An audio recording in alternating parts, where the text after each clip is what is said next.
Welcome everybody to the Lunabotics requirements review for 2025.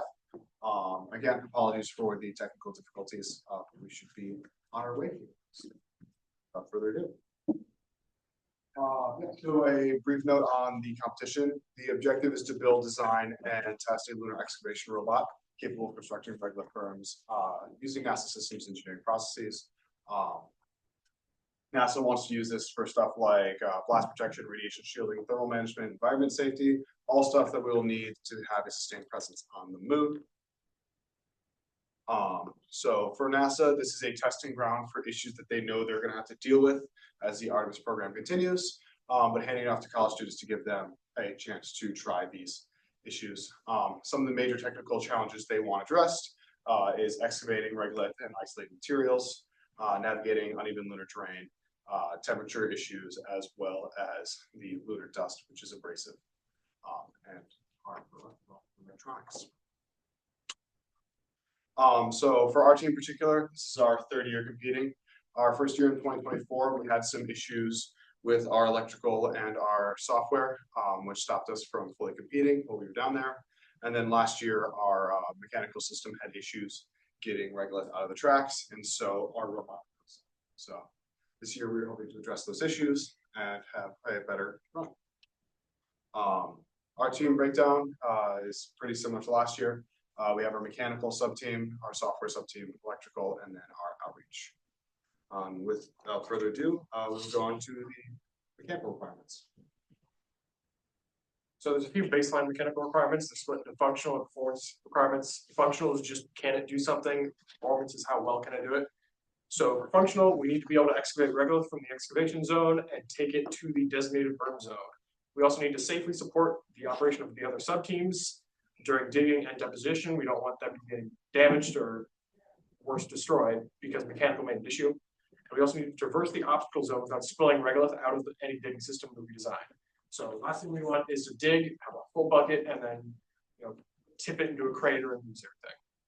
For performance requirements, our preliminary estimate that we want to reach is a minimum of 4 liters per cycle of regolith. Mission critical parts need to be replaceable in under 30 minutes, and we need to be able to move at least 0.5 meters per second over the testing pit, and by extension, the Artemis arena. Here's a table showing how we plan, when, how, and success criteria for how we plan to verify all of our requirements. So most of these whens is during assembled testing or during digging assessment testing. That's basically just once the robot has come together and it's ready to be tested as a whole system. You can't really test a mechanical system without having the other stuff integrated into it because it requires those to function. How is basically, simulated dig. And then the only one that's different is this last two. So we have time mechanical assembly for replacing parts, and then we have speed measured at maximum RPM for the maximum speed that we can traverse. Mechanical improvements. We have a lot to improve upon over last year. We plan to cut mass by roughly half this year by relying more on carbon fiber and other composite materials as opposed to steel or aluminum. This is possible due to a generous donation of carbon fiber that we received. We need to allow quick and easy access to all electronic and software components. This was another big one. They need to be able to replace their stuff quickly and efficiently. And as many of you already know, tracks are going away. This is a finalized decision. It's probably the first big one that we've made. We're switching over to wheels. In what form or function, or not function, sorry, in what form those are, whether it be 6 or 4 or 8, and how those are arranged, extending from the robot, we haven't decided yet. That'll be more of a PDR subject. So mechanical system hierarchy, it's pretty simple. Basically, everything connects to the frame. You got the bottom of your linear actuator mount and your electrical box mounts. You got your motor mounts, and then through the electrical motors, the wheels. The digging system is connected directly to the frame again. So is the top linear actuator mounts to the digging system. The bucket mounts to that digging system, and the bucket to those bucket mounts. And without further ado, let software take it from there. So for our software requirements, we need to maintain communication between the robot and the control station. That is pretty well defined in the guidebook on what your interfaces for that are. Second one kind of hits on that. We're using Wi-Fi, specifically And there's some requirements there on the Wi-Fi that are in the guidebook. We need to monitor the status of the robot. The biggest things we're worried about are motor stall and battery voltage, but any other diagnostics we're able to take will be good all in all. And then during autonomy, we're only allowed to transmit telemetry data. And so we need to make sure that that runs so that we can monitor the robot while it's running autonomously. For performance requirements, we can receive up to 600 points for autonomous operations. And so our hope is to take as many of those points as we can. If we use under 4 megabits per second of data usage, we will get points for using low data. And so that is our goal there. And then we need a software triggered stop as well. The 2 seconds is after the delay they add, but we need that to be relatively quick acting. We also need to be able to run the robot for 15 minutes for UCF and 30 minutes for KSC. So as we get to our requirements verification, the autonomous, the communications, and environment mapping, as long as telemetry are all things that we can test here.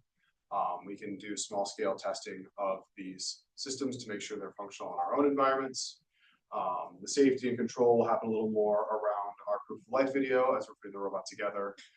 That will need to be verified. And then the environment testing is specifically the communication gets harder when you're down in KSC with all the other teams also trying to test the communication. And so we'll need to put time in our comp schedule to test while we're down there to make sure everything still works down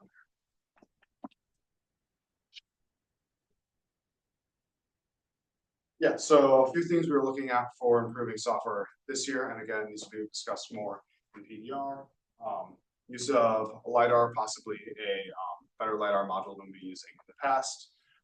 Or visual-based navigation. Those are kind of two opposite ideas we are looking at right now. And then seeing what we can offset with machine learning in terms of control so that we can save on bandwidth. We also need to work on our reusability in our code base. That's been a long-term thing for the team, is to make sure the code is well documented and able to be reused. And then we want to make the interface to control the robot a lot easier. Last year, only like 2 people had the ability to actually move the robot. We want to make sure that everyone should be able to move the robot with very little setup. Those are kind of our goals for this year. Yeah, and the system hierarchy, this is a high overview, but the ground control station is going to talk to the NASA communication system. That is a predefined interface in the guidebook that we have to adhere to. That will then go to a router, which we have control over, which will then talk to our single board computer on the robot. That's going to do all of our high level control stuff. And then beyond that, we'll have external sensors and microcontrollers to read the diagnostic data I mentioned earlier, as well as control the motors and monitors the motor specifically in those microcontroller cases. With that, we will move on to electrical.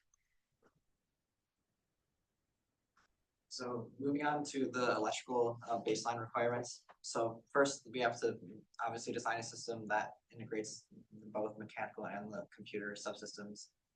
The motors have to tie in with the mechanical structure, and we have to support sensors and other components for the comp sci team. Like I said, compliance with subteams is an important part, making sure that everyone's subsystems are easily accessible and modifiable. And then an important thing is, of course, including safety circuits, monitoring power, and then making sure we have a physical e-stop on our entire power system. For performance requirements, we have to have a battery with enough capacity to run for 30 minutes per trial for up to 2 trials in a row, which is a total of 15 minutes.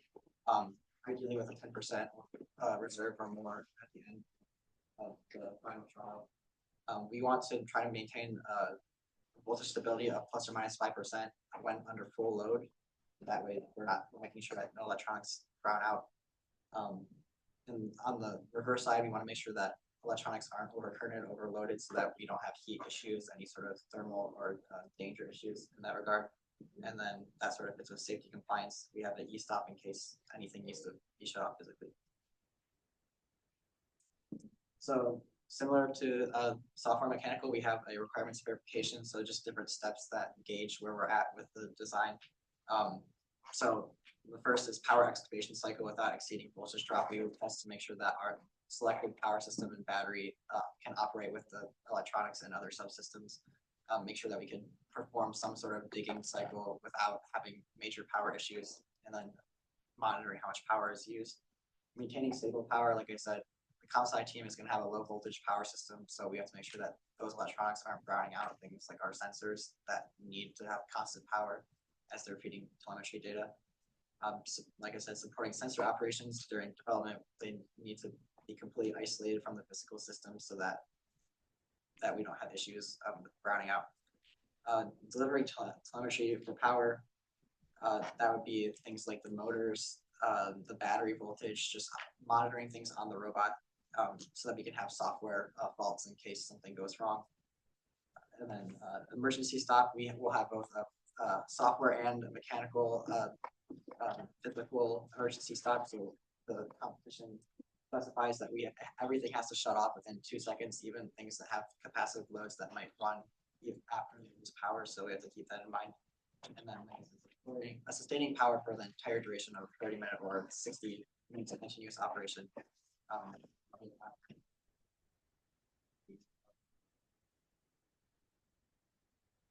Improvements this year, we wanted to look into designing custom controllers just so we understand how the communications are working, and it makes it a little bit better, easier to do on-site repairs if something goes wrong and we can put fuses on them. It's sort of a little design challenge, but it would be in our benefit to understand the inner workings of our own motor controllers if we have the time for it.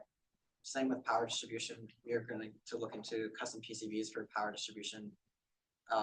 We want to improve wire harnessing, use more industrial grade connectors, house our electronics in more industry grade, actual rated box, dust proof, waterproof, whatever we decide to go for. And then we're going to look into switching to a 48-volt system. Higher power for the motors will mean there's less resistive load, so it's more efficient if we can run the motors, things that are drawing those power at a higher voltage safely. So this is the hierarchy. So in the center there, you'll see, to the right a little bit, we have the power distribution. That will just be where the power is coming in from the battery. There's an E-stop in the middle, power meter in front of that. And then it's separated into just the low voltage power, which will be some sort of buck converter, and then a high voltage, which is just coming straight off the power distribution that goes to the motors. We have computer systems powered as well as the sensor, and that's sort of just a high level hierarchy of how that works.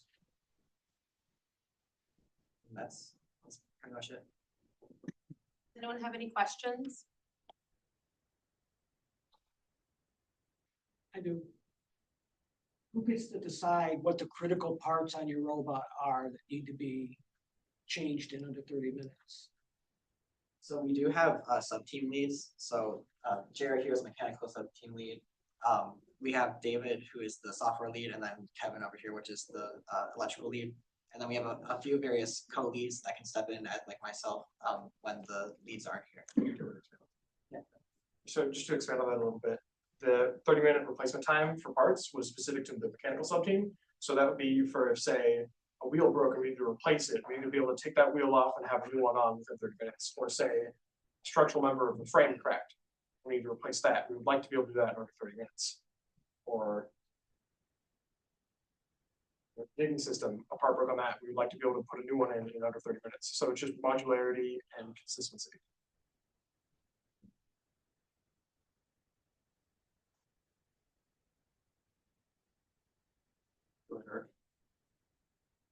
What plans do you guys have to collect, analyze the data you obtained from your testing? So the specifics of how we're data will be test specific, like, just based on what you're testing. Define test specific though, like. So like if you have, if you're testing how much the robot can pull, you're using a load cell. If you're testing how fast you can go, you're not using a load cell, you're using something different. What I think you're trying to get at though is the plan is this year to do more like formalized test plans and stuff like that, like written up documents, stuff like that, not just. We'll probably collect, calculation design, we have in the past. I'm hoping we'll like log data and try to, like, when we're, like, for example, doing power power estimates and try to see like, how power changes when we're under load and we're not under load. Do you guys have plans to do time studies to determine how long it takes to, say, swap out a part? Yeah, so in the verification of that specific requirement for mechanical fluid, it said that in order for success criteria to be met, we need to have multiple timed runs. I don't know if it specifies multiple, but there needs to be a timed run of us changing out each specific replacement part. Okay. Is there a limitation to what tools you could use to do that? So UCF and NASA have they really like safety. So, for example, there's no welding or grinding allowed in the pits, which is where the robots must be kept during competition. So all of our parts would need to be bolted or maybe riveted, but I don't know how they react to drilling as well. So preferably bolted. It's for the most part a no sparks pit. Yes, I mean, could you use power tools? possibly. Probably to an extent. Yeah, to an extent. Like an angle grinder, that's no go. A bandsaw is a no go. They don't really have a shop there, so everything needs to be done with hand tools or low power hand tools, or low power tools. Sorry. I agree that is something that we should reach out to them to get specifics on, because it was unclear last year. And what percentage of your frame is gonna be carbon fiber? Preferably most of it. Okay. So we're still looking into ways to connect carbon tubes together in a way that's strong and replaceable. One of the things that we found is that there are clamps that provide enough friction on the carbon fiber itself that we can just unscrew and then retighten to replace a carbon fiber member. You guys need that material for some things that goes up. Yeah, 80-20 extrusion for aluminum. Okay. We prefer to use carbon fiber, but Yeah. Since you weaken it by drilling it or by cutting it wrong, you can't really bolt it very well, because once you start drilling it and then putting a bolt through that bolt hole and tightening it, you're going to start fracturing the inside of that hole. And then your parts such as your mounting brackets for your motors, is that all? Those would be aluminum. We don't plan to use carbon fiber for any brackets. Yeah. That's all gonna be designed in the house, or? If we can find a cheap off-the-shelf part that fits the standard size carbon fiber that we have, honestly, I think we should use that, just because we don't have really consistent access to CNC machine here, which is what we need to make custom brackets like that. How do you plan to achieve that given the current state of the supply chain globally? Well, the vast majority of our expensive parts, at least if we plan to use carbon fiber, have already been ordered. Okay, That's, but like specifically the off mechanical. the shelf parts like motor brackets, for example. Do you guys have like a supplier in mind that you would go There's to? multiple that are still selling them. No kidding. So we have a main supplier that we're looking at right now, and then we have at least 2 backups. And what's the main supplier? That'd be Dragonplate, Dragonfly? or a company called Carbon Composites out of Europe.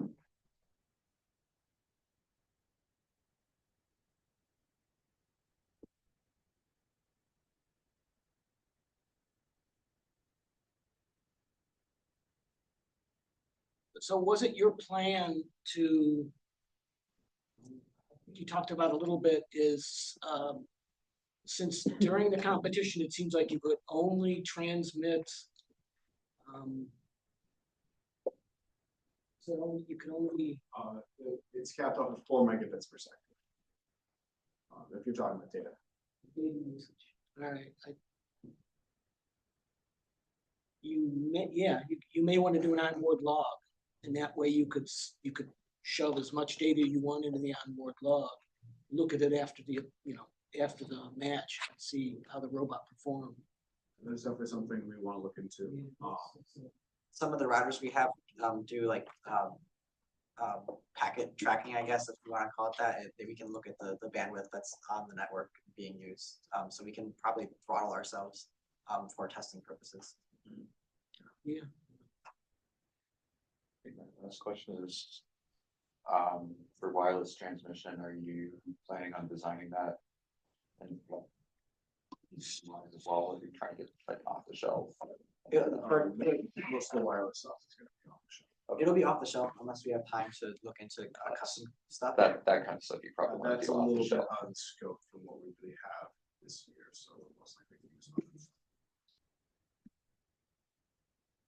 I mean, it really all depends, like, we could have, you know, microcontrollers that use ESP32s, those aren't too hard to design from scratch. It depends more on what the need is for a custom Yeah. board to be made. Whatever works best for you guys. Capping it at 4 megabits per second though is gonna be an interesting challenge. We have been aiming to do less than that in the past. Now the main way is to throttle down our data rate is just to throttle up this packet send rate. We tried to do some work last year in making the packet smaller, but we lost a lot of reliability on that. And so we'll have to do some feasibility on how much can we take away from the packets and how much are we just going to throttle our data rate. And then it's definitely worth exploring, trying to find some active way to monitor that as we're running to make sure we stay below that mark. Is the requirement for encryption new this year? Because it mentioned all your data is only the network needs to be encrypted. That is something we have to look into. I don't know if that is new, but they definitely did say that it does need to be encrypted. Yeah, I saw that. If they didn't before, then maybe they're just assuming that it was, or they weren't paying attention to it, but regardless, we should look into that. That would be what I'm saying. This is what it is. They seem to be like locking down a little more, like they're no longer allowed 2.4 gigahertz. Last year was team's choice. Most teams chose 5 gigahertz, but I think they're cracking down on like, hey, these, which it doesn't affect us. We had basically. Furthermore, it makes it harder to do like custom communication devices because we have to also develop those kinds of things. So it makes it a lot easier to just make it off the shelf. Yeah, we can do custom encoding. Any other questions? What did you have for breakfast this morning? And with that, I do have a couple of requirement reviews, if anyone is interested in filling it out. Or feedback is required this year, so it would be really helpful if you could come and fill this out. I do have about 10 here, so I didn't print enough for the whole class, but yeah, if you feel moved enough to want to come and fill it out, we would really appreciate that. And you guys have anything else? Yeah, go ahead. Thank you to everybody who attended online. And that's the end of it.